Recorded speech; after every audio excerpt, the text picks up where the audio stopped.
Hello, I'm Bernard Norcott-Mahany. I work at the Blueford branch of the Kansas City Public Library. April is National Poetry Month, and I take time each day to read a poem. It's important to read poetry. It's important to read it aloud so you really get a sense of the feel of the poem. It also, if you do it often enough, the words sort of start to taste good in your mouth, so I encourage it. Because we are in an Olympic year, the Tokyo Olympics are at this point still on. I thought it would be good to look at an oft overlooked author, Pindar, an ancient Greek author who wrote epinician odes. He was a poet for hire, and he traveled around Greece. He would go to basically wealthy people and convince them, these were people who competed in athletic events, and convince them basically to hire him to write a choral poem sung by a choir in honor of their victory. So, of course, in some cases he did it there at the spot, at the event. Those tend to be shorter poems, and there's one poem where it's very short, and he basically says, we'll do a longer poem later. So he apparently traveled to some of these events and did compose poems there during the festival itself. But obviously his greatest poems are those poems that he spent some time on. Those would be performed usually back in the hometown, sometimes 2 years after the event. But the ancient Greeks believed your best way to be immortalized. They didn't necessarily believe there was a life after death, but what you could get was your name could live on. And if you won a victory at one of the great athletic festivals, your name was put on a plaque, which retained a certain permanence. Certainly, it outlived any individual. And if you got a great poet, in Pindar was one, Bacchylides was another. If you got one of those, really top line poets to compose a poem, there was a good chance that poet's work was also going to continue for centuries. And of course, we have a lot of Pindar. So those people who bet on literary immortality with Pindar, it was a good bet. It turned out quite nicely for them. The poem that we're going to do today is Olympia, poem number 5. It is included with Pindar's poems, but it is not by Pindar. We don't know who it's by. The likelihood is that this was a local poet.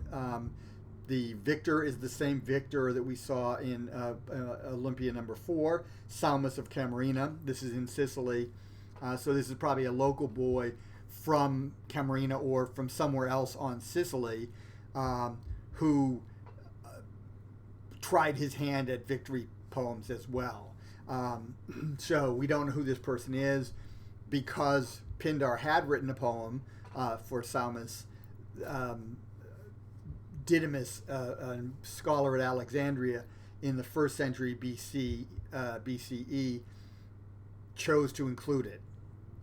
So who knows? Maybe it was there even before, but scholars now say this is definitely not by Pindar, but it has a sort of a different feel.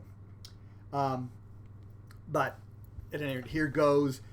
This is Olympia, poem number 5 for Psaumis of Camarina, winner with the mule car. And just one word on that.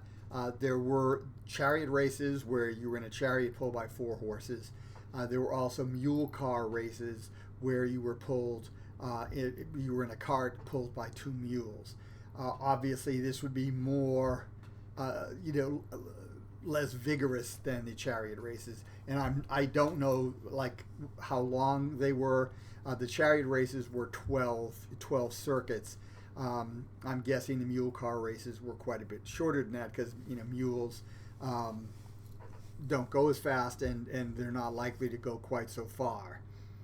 So for Psaumis of Camarina, winner with the mule car, this is Olympia number 5.